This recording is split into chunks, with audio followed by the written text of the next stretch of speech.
Hello guys, and welcome back to the channel. So now guys, this is now the third installment in the weekly roundup that we do on Sundays of videos on this channel that you may or may not have missed, but I want to represent to you again because I find them quite striking. So videos that I have curated, 5 of them. So we start off with this one. A love-struck young Nigerian lady has now tattooed her boyfriend's name on her face. So here is that video. Hello guys, and welcome back to the channel. So now guys, there are certain things you see in life, and the first thought that comes to your mind is, well, that was just stupid. So now that was the first thought that I had when I first saw this clip that I'm about to show you now. So I'll show you the clip.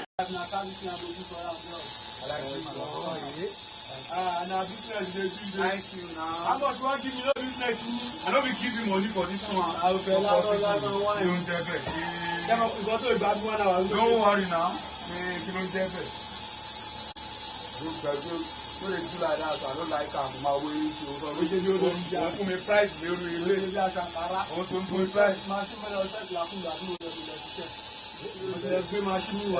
So now guys, I want to know if you share with me. So come into the comment section. I want to know if you share with me that first thought that, well, that was just stupid. So there you saw a young lady. She'll be round about what, 19 to 23, no more than 23, I shouldn't imagine, tattooing on her face the words "Angela is my love." So Angela is my love. Yes, she has a boyfriend, and of course she is madly in love with him, certainly, clearly from that clip.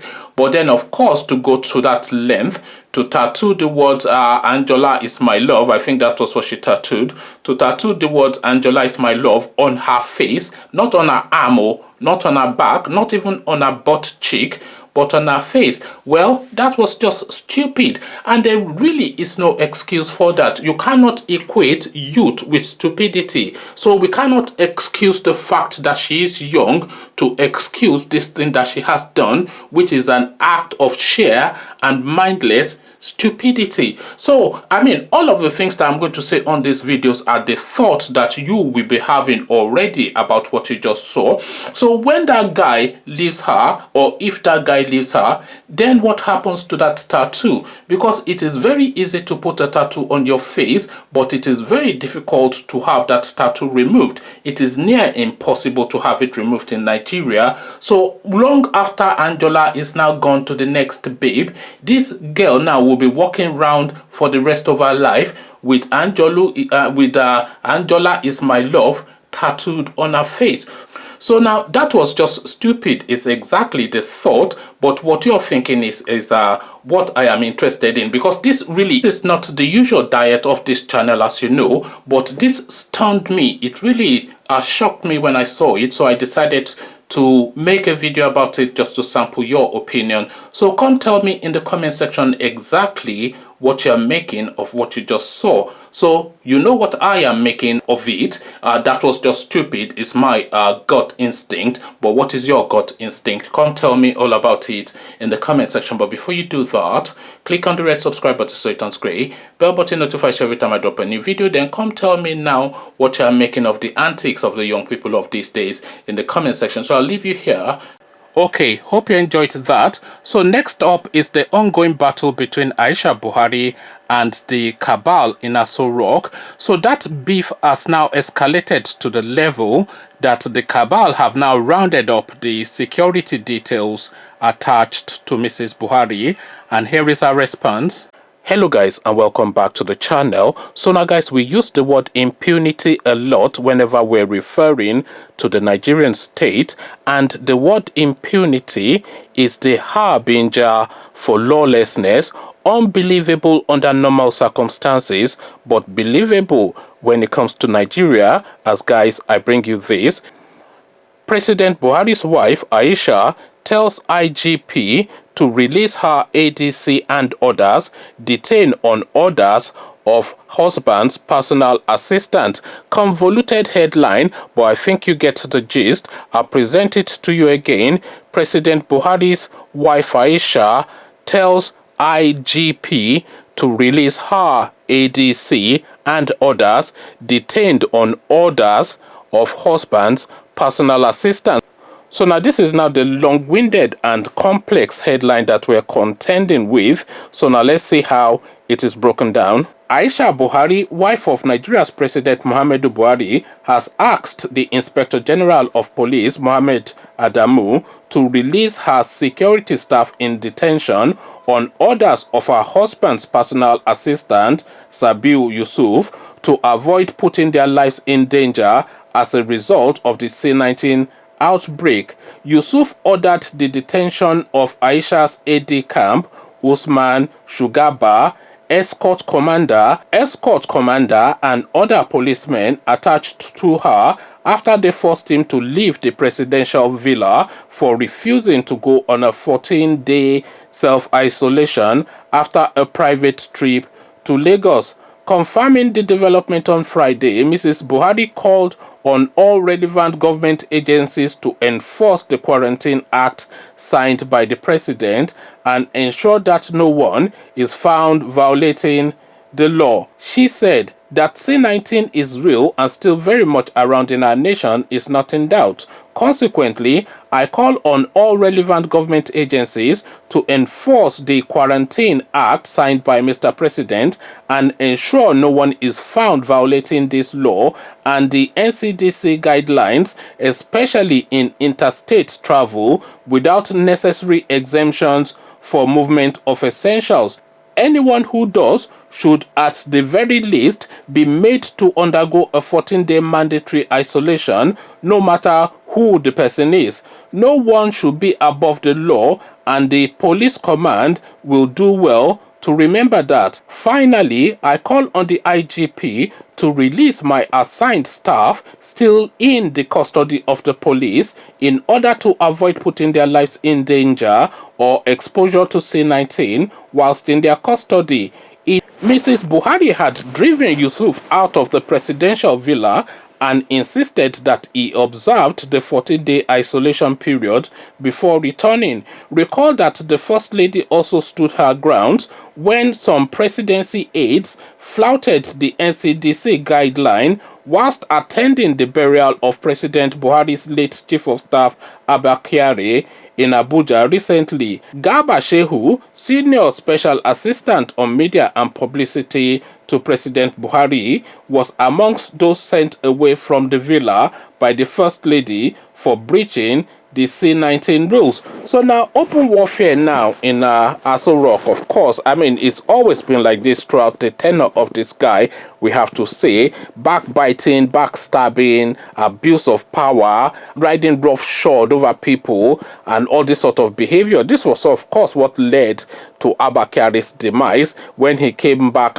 from Egypt and Germany, and he refused to isolate or get himself checked, and subsequently started spreading C-19 all over Aso Rock Villa.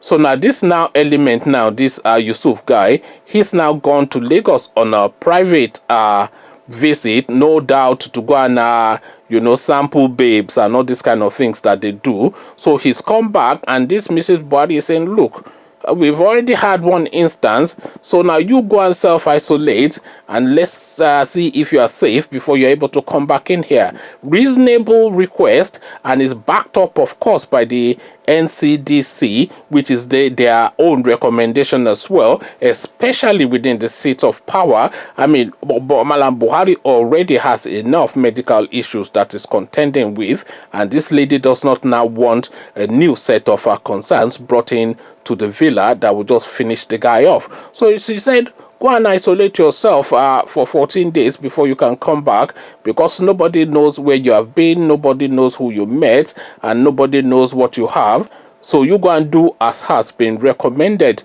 by all of the medical experts in this country, and then come back. Reasonable enough, but this guy was so miffed by that simple request. Do you know who I am? Do you know what I do? I will show you. But of course, he cannot show Malam Buhari's wife, Aisha. So then he had to go to the staff surrounding her and sweep them up and have them put in Kirikiri or whatever it is. Kuje, I think it's Kuje that they have in Abuja, isn't it? And then have them put in Kuje. And what have they done? They have told you to simply abide by this rule in one of the most serious situations that the world is contending with. And you've already seen the Abakari example, but still his arrogance of ignorance is telling him that his ego has been bruised and therefore he must deal with somebody, and it's now swept up this lady's staff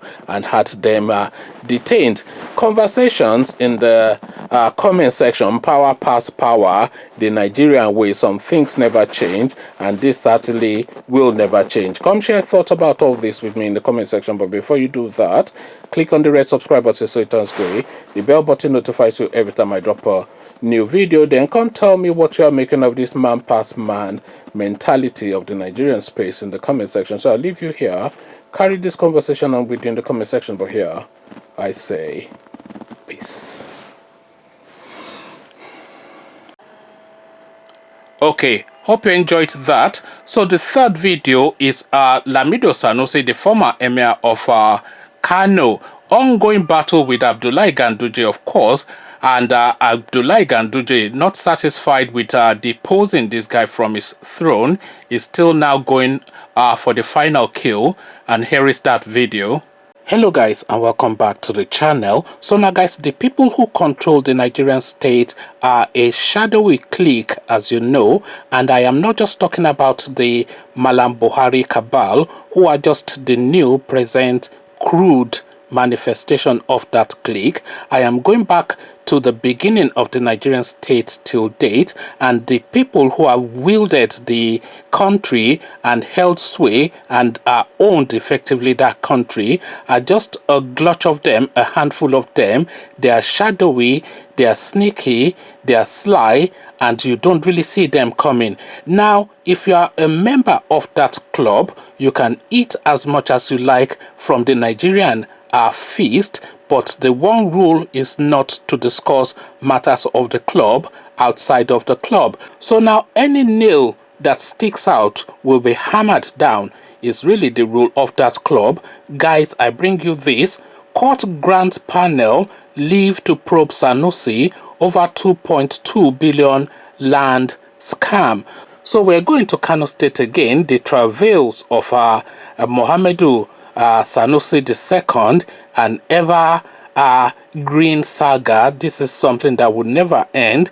And this guy, of course, now Sanusi II, he stepped outside of that club to discuss matters of the club, and the way he discussed matters of the club, of course, was to highlight the dichotomy between the rich and the poor within the northern region especially, and to also alert that this cannot be sustained, this gluttonous orgy that they're just having at the expense of the poor masses. And this was his high crime, and his punishment will be everlasting. So the headline again: court grants panel leave to probe Sanusi II over 2.2 billion naira land scam. So now let's now see now, and of course it will be Abdullahi Ganduje behind this. So now let's now see now how they're still chasing the former now emir all over the place. Fresh trouble lurks around the post-emir of Kano, Mohammed Sanusi II, as the Federal High Court sitting in Kano State paves way for the state's Anti-Corruption Commission to investigate him over the alleged 2.2 billion naira land scam. So let me just pause there for a moment, because it is just quite staggering, the irony and the lack of self-awareness and the arrogance and the impunity that is the Nigerian system. So the person, of course, chasing Lamido Sanusi II all over the place is Abdullahi Ganduje, the governor of the state. So it is Ganduje behind it. So now who is now Ganduje? Because the accusation have been leveled against Sanusi II is that he was involved in a 2.2 billion naira land scam. Unbelievable, of course, because Sanusi is an extremely wealthy man. He was wealthy all the way through. He comes from royalty. His father was rich. He went to the central bank and he of course gorged on that. So I'm not quite sure if 2.2 billion naira will be sufficient for him to tarnish his name over, but this is the allegation being leveled against him. But who is leveling that allegation is really the question. Is the dollar pocketing governor of our Kano state, who we all saw. We all saw the video of this guy pocketing dollars. He is the one now. That's why I said there's no sense of irony, no self-awareness, and it's total and absolute impunity. This is the guy now that has the effrontery, the audacity, the gall to accuse. I mean, it's staggering, but let me just carry on. Sorry, I just had to pause there because it just struck me really. Just look at the two sides of the coin. We saw pocketing bribe with a big grin on your face. This one, the other one, Sanusi II, is a wealthy man. So you are accusing this wealthy man of stealing money, but you that we saw pocketing dollars, they told us it's Photoshop. I mean, this is Nigeria, and everybody in a criminal, according to Fowles, the bad boy. Anyway, let's carry on.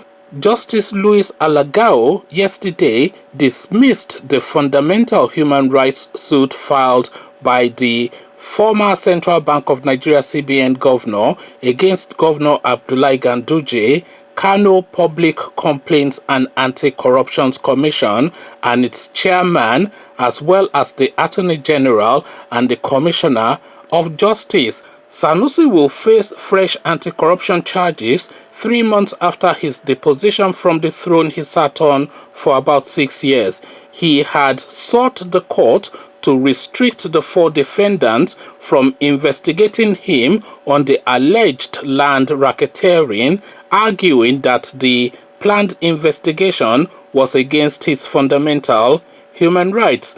But the judge held that the Anti-Graft Commission and its chairman had the jurisdiction and power to investigate Sanusi on the matter. Justice Lewis had in March granted an ex parte order filed by Sanusi to restrict the commission from inviting and investigating him on land matters pending the hearing and determination of the originating sermons. The anti-graft agency had invested on the embattled Sanusi a right of occupancy CON-RES-2016-503, which was reportedly sold illegally by the Kano Emirate Council to the Family Home Fund Limited at the instance of Sanusi as the emir. According to the commission, investigation also revealed that all the alleged illegal transactions for the sale of landed properties at Damanawa, Hotoro, I'm not going to attempt all the names because I struggle with the northern names, belonging to the emirate was done by the trio of Shehu Dankadai, Saki Ibrahim and Mustafa Yahaya based on the alleged instruction of Sanusi. The resurgence of the land racketeering suit came after the same High Court dismissed the allegation of misappropriation of about 4.5 billion naira against the deposed emir. So this is now Sanusi in this situation now. He stepped outside of the club, of course, and is going to be punished because you would have to remember Sanusi is an international figure 1, is an articulate man 2, and a well-educated man 3. Also experienced, so it's a well-rounded, very solid sort of individual. No matter what you think of his politics, no matter what you think of his being, there is no denying or disputing that he is an entity. He comes from royal stock as well, so all of this rounds off to make him the sort of person that he is. So now that sort of person that he is could have gone in one of 2 directions. He could have gone with the status quo, which is just to keep quiet and continue to feast on the excesses.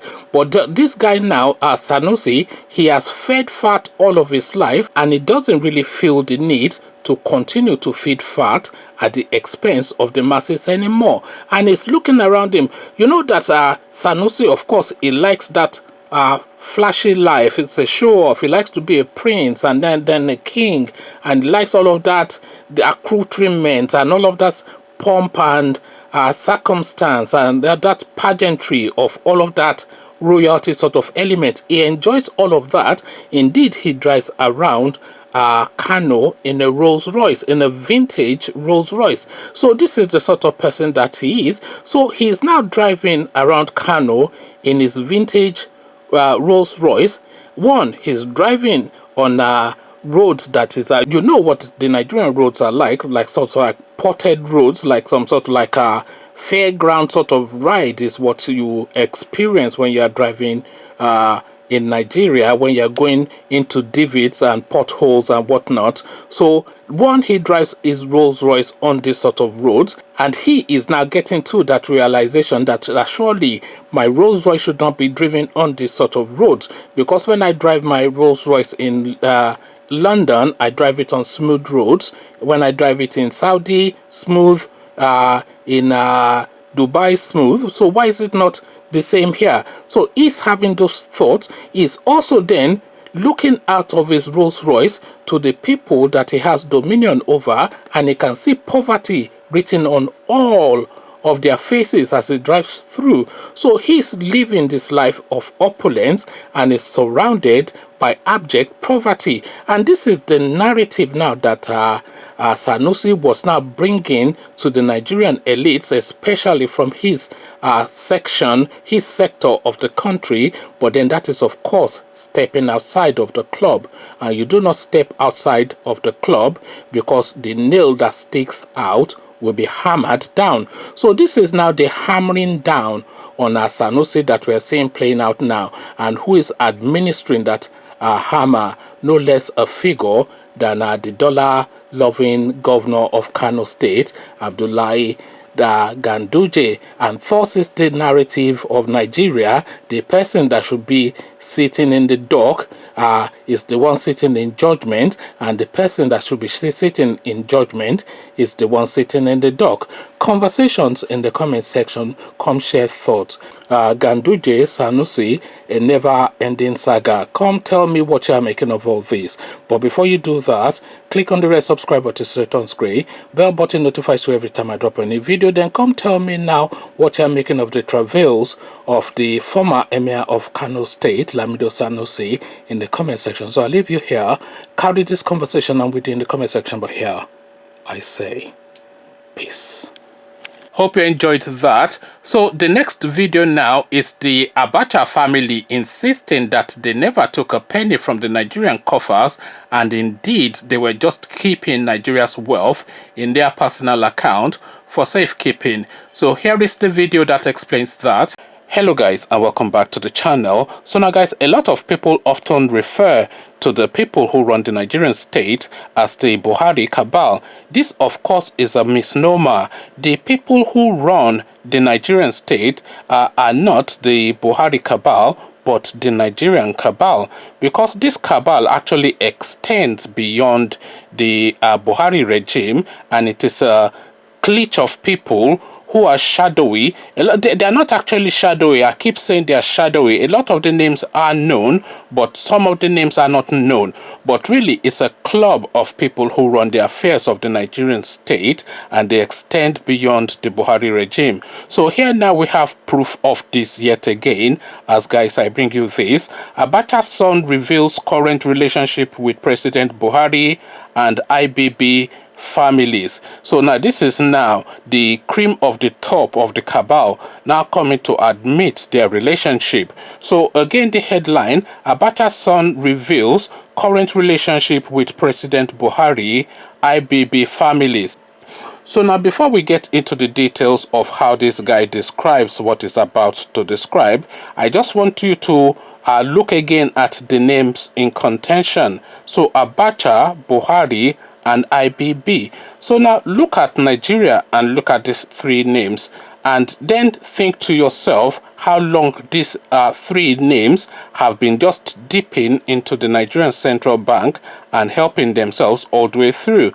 all of the coups that have taken place in Nigeria, especially the successful ones, the name Babangida has always been at the heart of it, or at least within the group of the inner caucus of the group that are responsible for that coup. Again, repeat the name Buhari, and then of course latterly Abacha, and add Obasanjo to the mix, then you begin to get a picture of who Nigeria actually truly belongs to. I talk about the club all the time, and you guys talk about the cabal all the time, but it is not actually the Buhari cabal that is the problem. The problem are the names that we're about to discuss here. So the headline, one more time: Abacha's son reveals current relationship with President Buhari IBB families. So now let's now see what details this guy is about to add to our understanding. One of the sons of Nigeria's late head of state, Sani Abacha, Sadiq, has disclosed how the families relate with President Muhammadu Buhari. Sadiq said his family relates fine with President Buhari's family. So now let's pause for a moment. So we're focusing first on this relationship that we've just read in these two paragraphs. So he is talking about his family's relationship with the Buhari family. So now let's examine that relationship. You will remember, of course, that Buhari was the chairman of the Petroleum Trust Fund during the Abacha regime, and when a lot of people were talking about how much Abacha looted from the Nigerian coffers, Buhari was the first to come out. This was prior to him becoming president. Buhari was one of the first to come out to say that Abacha never stole a penny from Nigeria. This was what he said, and this is on record, and this is recorded everywhere, so there's no denying it. So Buhari was one of the first people to say that, and he was one of the prominent voice, if not the premier voice, that came out to say that Abacha never stole a penny from Nigeria. So now fast forward now to when the Nigerian state is now recovering some of the Abacha loot, thanks to Obasanjo largely, who championed that move when he came into office. Now that the Nigerian state is now recovering some of the monies that Abacha looted, this guy now is not only relooting the money won when it comes back to him. I don't know what happened under Goodluck Jonathan. He would have relooted it as well. But also, what Buhari said recently actually struck me, as this guy still in the processes of covering up for Abacha. Actually, what Buhari said and what his Attorney General of the Federation, Malami, said. So what Buhari said was that Abacha would have stolen about $1 billion from the Nigerian state. This was what he said. So he tried to put a cap on the Abacha stealing. So he said recently, as recent as the last 3-4 weeks, that Abacha stole about $1 billion from the Nigerian state. So now this is a categorical obfuscation of the facts. This is a guy still trying to cover for this guy, because Abacha stole well in excess of $1 billion from the Nigerian state. Abacha stole in double-digit billions from the Nigerian state. So we're talking 10 billion, 20 billion, etc. This is what Abacha stole. This was what Abacha stole. And we know this categorically because one of his sons came out to state that his family would never be as poor as Dangote. Now, Dangote's fortune is estimated at $9.5 billion. So if his family is never going to be as poor as Dangote, then they surely must have at least $1 billion more than Dangote. So we are already in the 10 billion region. So Buhari is categorically and factually wrong. And I say factually, but the first example I've cited is just a nuance from Abacha's son. But when I say he's factually wrong, the amount of money that has been recovered from the Abacha family since Obasanjo is actually closer to 2 billion than $1 billion. So the monies recovered is already twice.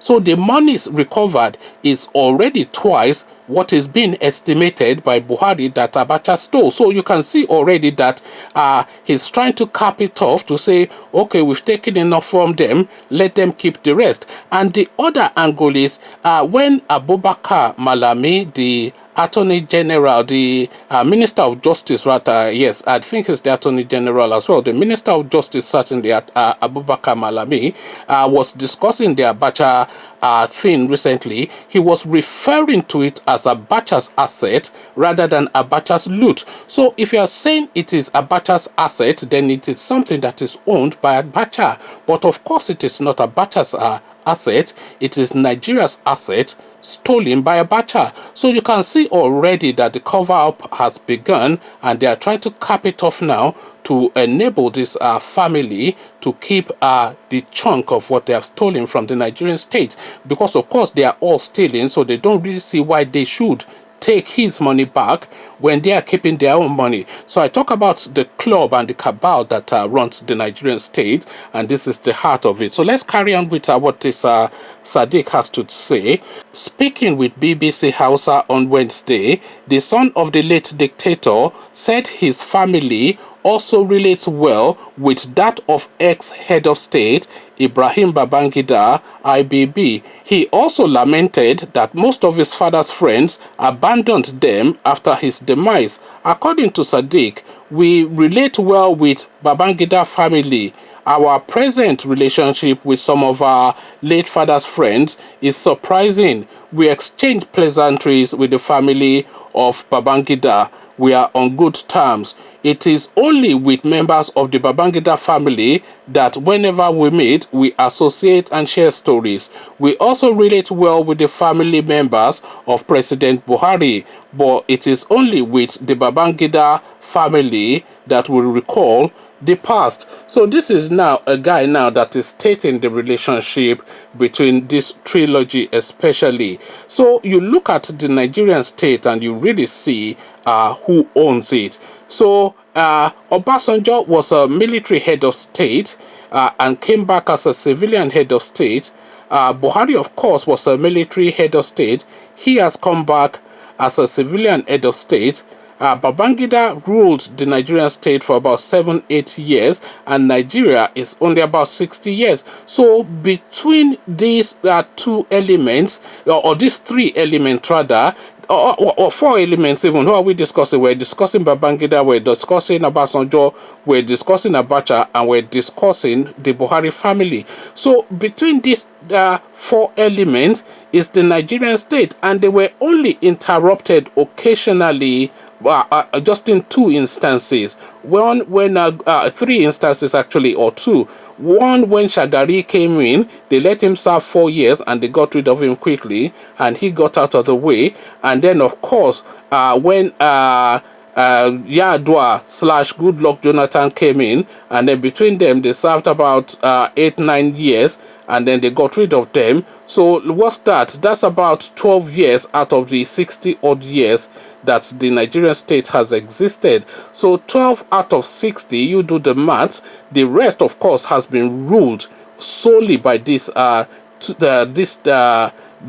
elements, especially. I'm cutting off, of course, the independent years. I'm talking about from the Gowon days to date. So we're going Gowon, we're going Babangida, we're going Obasanjo, we're going Buhari, and we're going yes, have we mentioned Babangida? So Gowon, Obasanjo, Babangida, Buhari, and Abacha. So out of those 5 names is the Nigerian state, effectively. This is what you see, and they are passing it around. Remember how hard Babangida fought to come back in the build up to 2015 or whatever. So he fought hard and then he gave up, but Buhari, of course, did not give up. He wanted to give up actually, but the Tinubu group, they saw a window of opportunity, a window of weakness within the Goodluck Jonathan structure, and they thought that the sledgehammer, the juggernaut that they can use to force through that window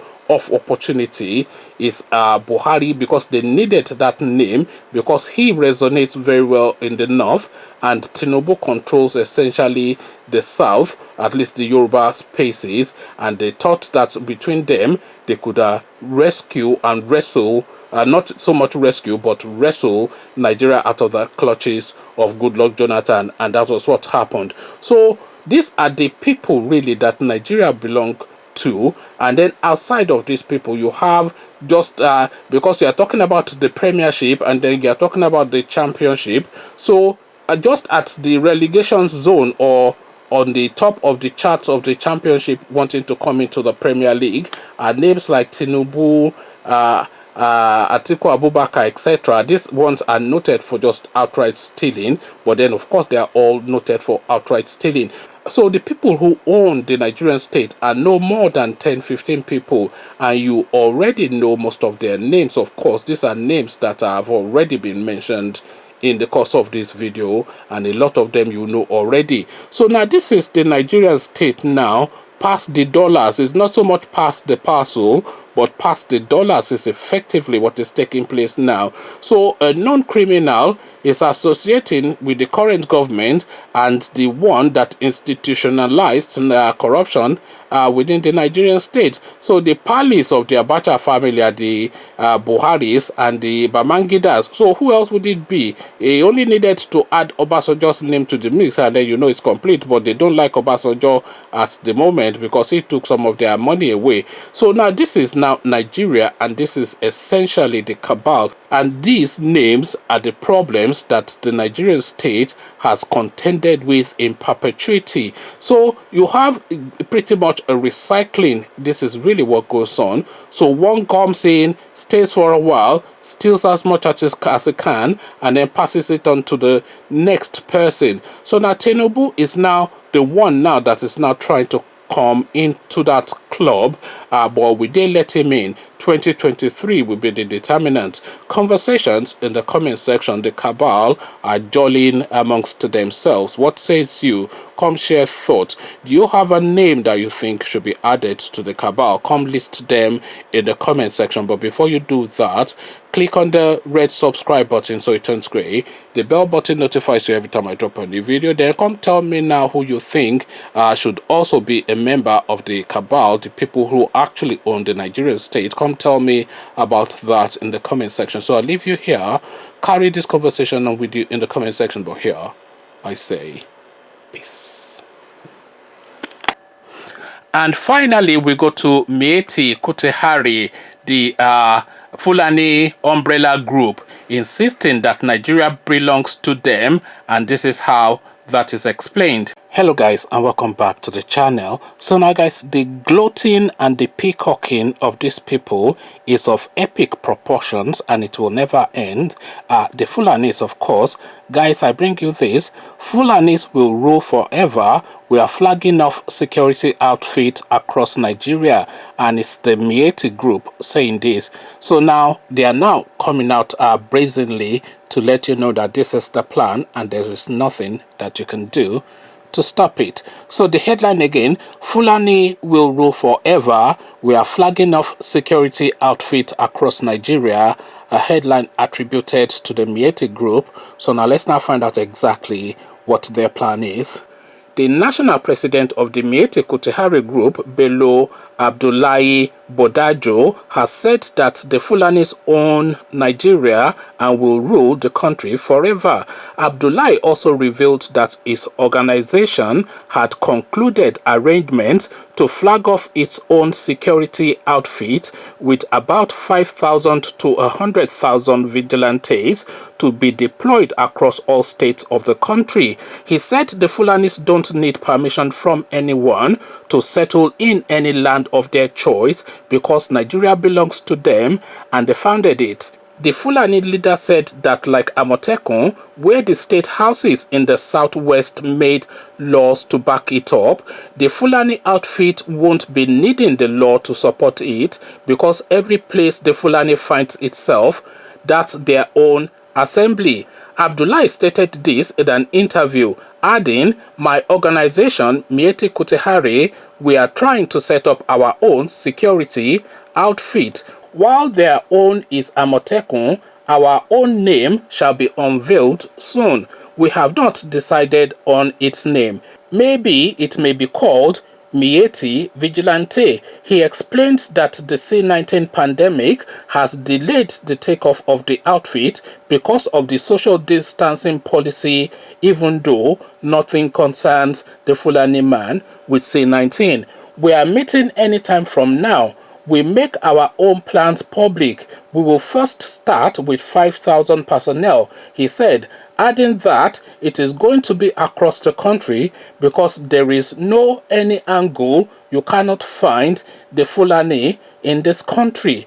He said that even though personnel of this security outfit are meant to tackle rustlers and bandits with guns and other weapons, they, the new security outfit, will not bear arms but will use the same stick that they used to control their cows, adding that stick is enough to use for their defense. He insisted that the Fulanis have the right to go and settle in any bush in this country without asking anybody for permission. It is not against the law in this country. Who would they go to take permission from? Is it the animals in the bush? He said that no one can drive away the Fulanis because they produced Nigeria. They produced the first prime minister. They produced the first president, another president, and so on. Are they not the owners of the country? The Fulanis are ruling Nigeria and they must continue to rule the country forever. That is the truth. So this is now an open declaration now by this guy. So you cannot claim not to know. You've always known, but in case you were a bit confused or in case you were making excuses to yourself in your own head, this is the words of their own leader now, stating categorically and publicly that this is their mission and this is their mindset.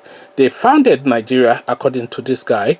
They own Nigeria according to this guy, and they will continue to rule Nigeria forever according to this guy. So there's no ambiguity there. There's no mixed words and there's no double intention. There's nothing else to be read into this because these are direct words now and statements of intent. So this guy is stating to you now that effectively he owns you. This is what he is saying, and there's nothing you can do about it because he's now stating that he owns your land and your space forever. This is what he has said, and this now is a clear now manifesto that has been put out effectively within the public space. So in case you were confused in your own mind and making excuses, here you have it now from the horse's own mouth. So now what says you now? The Fulanis own Nigeria and will rule Nigeria forever, and this is the mindset that they are bringing to you. But how do you then digest it and put it in context? What is the context for it, and what is your counter argument if you have one? Come discuss all this with me in the comment section. But before you do that, click on the red subscribe button so it turns gray. Bell button notifies you every time I drop a new video. Then come tell me if you are an Erumala or not in the comment section. So I'll leave you here. Carry this conversation on within the comment section, but here I say peace. Okay, so hope you now enjoyed all those 5 videos. Those are the 5 curated videos for the week from this channel. I hope you enjoyed them, and let me know in the comment section how you are liking this now new segment that we have introduced to the channel of these curated videos. Let me know if it's something that you want to see carry on. So I will know that, 1, from the viewing figures, and 2, from your comments. So please leave a comment particularly on this video. So click on the red subscribe button so it turns gray. Bell button notifies you every time I drop a new video. Then come into the comment section to come engage with me. So I'll leave you here. Carry on with you in the comment section, but here I say peace.